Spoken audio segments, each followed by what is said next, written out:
성부와 성자와 성령의 이름으로 아멘.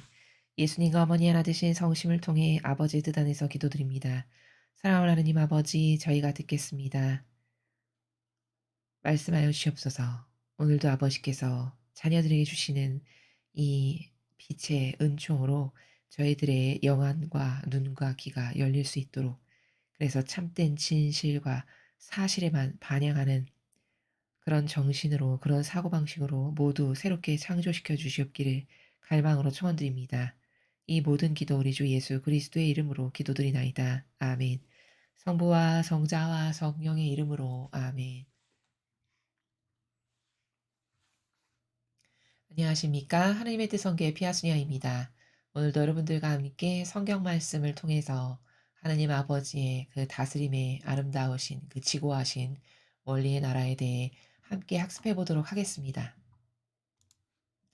2021년 12월 12일 대림제 3주일입니다. 제1독서 스바냐 예언서 3장 14절에서 18절까지의 말씀입니다. 딸 시온아 환성을 올려라. 이스라엘아 크게 소리쳐라. 딸 예루살렘아 마음껏 기뻐하고 즐거워하여라. 주님께서 너에게 내리신 판결을 거두시고 너의 원수들을 쫓아내셨다. 이스라엘 임금 주님께서 내 한가운데 계시니 다시는 네가 불행을 두려워하지 않으리라. 그날에 사람들이 예루살렘에게 말하리라. 시온아 두려워하지 마라. 힘없이 손을 늘어뜨리지 마라. 주 너의 하느님 승리의 용사께서 네 한가운데 계시다. 그분께서 너를 두고 기뻐하며 즐거워하신다. 주님 사랑으로 너를 새롭게 해주시고 너 때문에 환성을 올리며 기뻐하시리라. 축제의 날인 양 그렇게 하시리라. 주님의 말씀입니다. 하느님 감사합니다.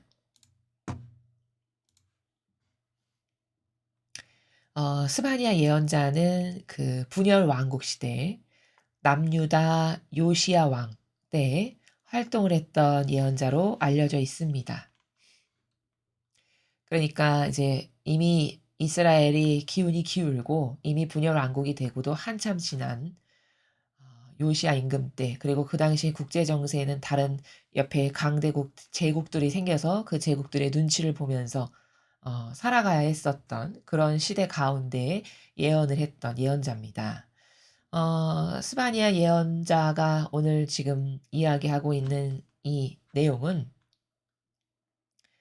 아무리 다 이스라엘이 망해도 굳건했던 주님의 백성들, 아버지만을 믿고 희망하고 갈망했던 그 굳건했던 백성들에게 주시는 하느님 아버지의 말씀을 지금 스바냐 예언자가 아버지 뜻 안에서 전하고 있는 것입니다.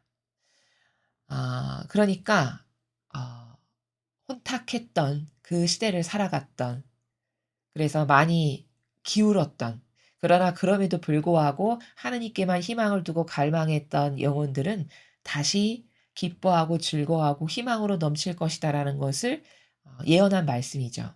그런데 그것은 이 이스라엘 시대, 분열왕국 시대에만 적용되는 것이 아니라 패망을 앞둔 마지막 시대를 살아가는 지금의 우리도 이 시대에도 똑같이 같은 원리로서 적용된다는 것이 핵심이고 키포인트입니다. 그러니까 지금도 이렇게 혼탁과 망상과 오해와 부작용으로 가득하지만 이 시대에도 끝까지 하느님께만 희망 두고 갈망하고 하나 되기를 바랬던 소수의 자녀들이 있죠. 그들에게는 이 스바냐 예언자를 통해서 희망적인 메시지를 주신 것이 우리들에게 주시는 메시지와 똑같다. 요 관점으로 이 예언서를 이해하시면 올바르게 이해를 하시는 것이다 라고 말씀드릴 수 있습니다. 자, 그럼 앞에부터 보시겠습니다. 딸 시온아 환성을 올려라. 이스라엘아 크게 소리쳐라. 딸 예루살렘아 마음껏 기뻐하고 즐거워하여라. 자, 여기 딸 시온, 이스라엘, 딸 예루살렘 이렇게 표현하시죠. 아버지께서 우리를 두고 부르시는 호칭이십니다. 그러니까 다시 말하면 하느님 아버지만을 신뢰하고 하나 된 그 아버지께 속한 자녀 백성들을 부르실 때 딸 시온아, 이스라엘아, 예루살렘아 이렇게 부르시는 것이죠. 그런데 환성을 올리고 크게 소리치고 기뻐하고 즐거워하라고 말씀하십니다. 아니, 나라는 다 분열이 돼서 나눠지고 기뻐하고 즐거워할 일은 하나도 없고 옆에는 강대국 제국들의 눈치를 보면서 살아야 되는데 뭘 기뻐하고 즐거워해야 되는가? 자, 점점 뒤를 보시면 아실 수 있습니다. 주님께서 너에게 내리신 판결을 거두시고 너의 원수들을 쫓아내셨다. 어 즉 다시 말하면 주님 앞에 한결같이 굳건했기 때문에 그 주님께 속한 백성들을 괴롭히고 못 살게 굴었던 이런 원수를 다 쫓아내실 거고 어 그들에게 내렸던 판결이 이제 거두어 주시는 이런 날이 도래했다라는 것이죠. 이스라엘 임금 주님께서 내 한가운데 계시니 다시는 네가 불행을 두려워하지 않으리라. 자, 이스라엘 임금 주님 누구십니까? 예수 그리스도를 말씀하시는 것이죠. 그 임금이신 주님께서 이제 너희들 한가운데 계실 것이다. 예수님께서 오실 것이다라는 말씀이시죠. 그러니까 다시는 네가 불행하거나 두려워하지 말아라. 라고 이제 새롭게 예수님을 보내주심으로써 이 백성에게 이 하나님께 속하고 믿었던 백성들에게 희망이 앞으로 기다리고 있음을 예언하시는 내용입니다. 그날에 사람들이 예루살렘에게 말하리라. 시온아 두려워하지 마라. 힘없이 손을 늘어뜨리지 마라. 자, 그날에 그 예수 그리스도께서 오실 때 그럴 때 사람들이 그날이 되면 주님의 백성에게 말하기를 "야 두려워하지 마. 이제 더 이상 힘없이 손을 늘어뜨리지 마라." 두려워하고 힘없이 손을 늘어뜨리는 건 뭘까요? '아 더 이상 희망이 없어. 우리 백 민족에겐. 아 더 이상 기대할 거라고는 없어.'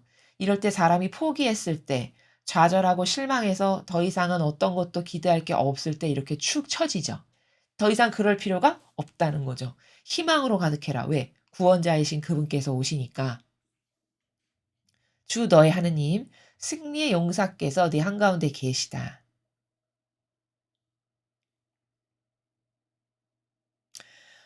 승리의 용사께서 한가운데 계시다 하셨습니다. 자, 승리의 용사 예수님을 말씀하시는 것인데 왜 승리의 용사냐? 인간의 모든 죄악을 배상하고 보속해서 우리들을 다시 천상의 본연의 나라로 돌아갈 수 있는 하늘과 땅을 연결시켜 주시는 그런 역할을 하시러 오시는 것이니까 승리의 용사시죠. 다시 닫혔던 하늘의 문을 여심으로써 천상과 지상이 소통 관계가 돼서 회복될 수 있는 기회의 문을 열어주시기 위해 오시는 것이니까 우리 인류의 입장에서는 승리의 용사이시죠. 그분이 이제 우리 가운데 계실 거라는 거죠. 그분께서 너를 두고 기뻐하며 즐거워하신다. 자, 왜 우리를 두고 기뻐하며 즐거워하실까요?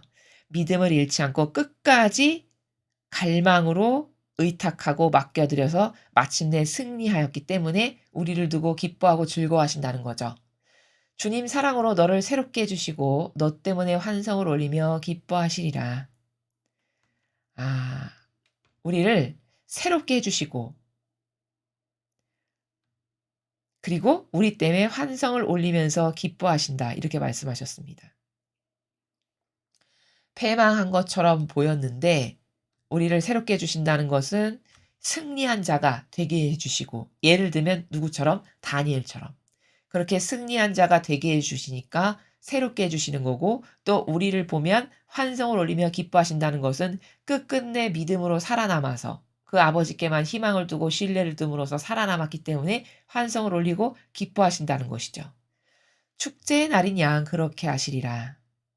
자, 축제의 날이라는 것은 와, 이 믿음의 자녀들의 승리.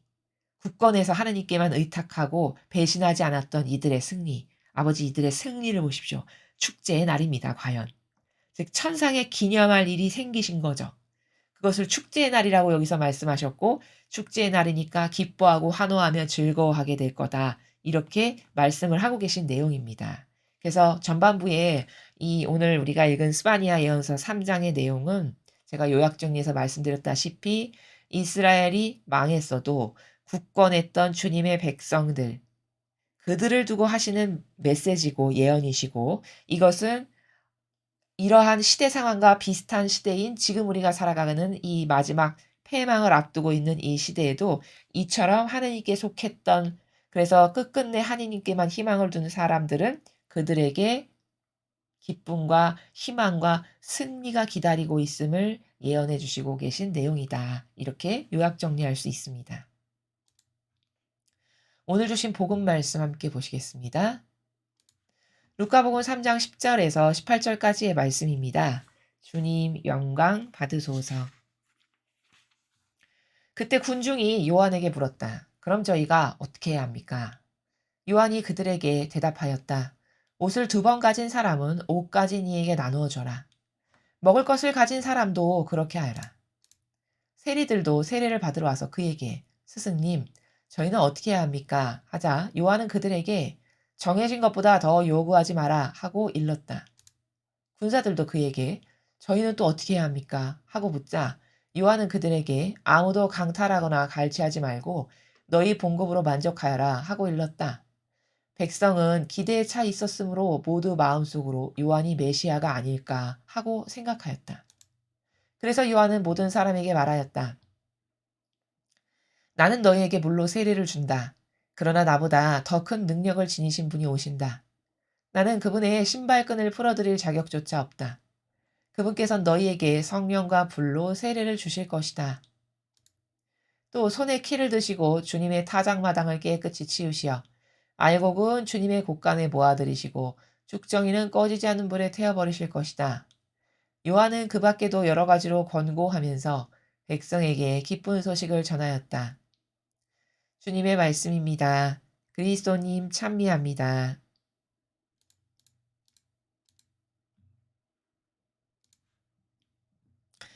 오늘 이 루카복음 역시 세례자 요한에 대한 내용입니다.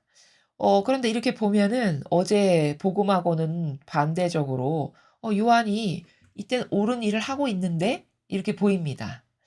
물론 오늘 이 부분에서는 세례자 요한이 옳은 그 아버지의 일을 하고 있습니다. 그러니까 정리하면 지금 세례자 요한이 군중에게도 이야기하고 또 여기 보면은 세례받으러 온 세리들에게도 이야기하고 또 군사 자신들에게 지금 자신이 물로 세례를 주고 있는데 그 세례 받으려고 오는 사람들에게 세례를 주면서 하나씩 조언을 해주고 있는 그런 장면이죠. 그런데 지금 조언하는 내용이 다 뭐냐면 요약 정리하면 계명을 지키라고 전하고 있는 겁니다. 그렇죠? 서로 이웃을 사랑하라는 나라에서 이야기하고 있죠. 더 많이 갖지 말고 갈취하지 말고 부족한 갖지 못한 사람에게 좀 나누고 이 이야기는 뭐냐? 아버지가 주신 10개의 계명 그중에서도 이웃사랑에 대한 것을 이야기하고 있습니다. 요즘에 우리가 배우는 차원의 나라에서 이야기한다면 자기배제. 이때는 자기배제라는 개념이 없었겠지만 지금 우리는 좀 업그레이드된 시대에 살아가는 자녀로서 다른 단어로 표현하면 자기배제에 대해서 가르치고 있는 것이죠. 그런데 어제 우리가 배운 그 세례자 요한에 대한 그 예수님의 그 말씀에 빗대어서 보면 오늘은 세례자 요한이 이렇게 옳은 일을 하고 있는데 어제는 부정적인 나라에서 말씀하셨는데 이런 생각이 드실 수 있죠. 근데 사람이 그렇게 어떤 그 생각의 오류에 빠지게 되는 것은 왜 그러하냐면요. 사람의 생각이라는 건 굉장히 단편적입니다. 근데 과거에도 제가 앞에 강의에서 말씀드렸다시피 근데 천상의 나라, 본질의 나라, 이 근원적 원리의 나라들은요. 다 다중적이에요. 다중적이라는 거는 한 단면만을 가지고 보는 나라가 아니죠. 다양한 차원과 관점의 나라가 있어서 그것을 어 복합적으로 생각해서 분별할 수 있어야 되는 것이 다중적인 나라다라는 것의 핵심 부분입니다. 근데 우리는 보통의 인간은 어떤 사고방식을 하냐면 예를 들어 어떤 사물을 보거나 어떤 내용을 내가 들었는데 가장 첫 번째 인메모리 된 것. 예를 들어 A라는 사물을 보았는데 굉장히 좋게 느꼈다. 거기서 긍정적 어떤 것을 내가 여기 인메모리 한 게 딱 있다. 그러면 그 사람의 A에 대한 평가는요. 죽는 날까지 저 사람은 좋은 사람. 이렇게 아예 각인이 돼 버린다는 거죠. 이러니까 선과 악을 분별하는데 이런 게 다 가로막히고 장애가 됩니다. 왜냐하면 여러분 마귀 해서 그 마귀가 1 부터 100 까지 다 시커먼 마귀냐? 그렇지 않습니다. 교묘하면 교묘할수록 선한 면이 많고 악한 것은 그중에 한두 개를 가지고 있어요. 그러면 또 사람은 요렇게 생각할 수 있어요. 그러면 사람은 다 부족한데 100개 중에 한두 개만 악하고 나머지가 선하면 그 사람은 선하다고 말해야 되는 거 아닌가? 이런 생각도 합니다, 심지어. 근데 그것은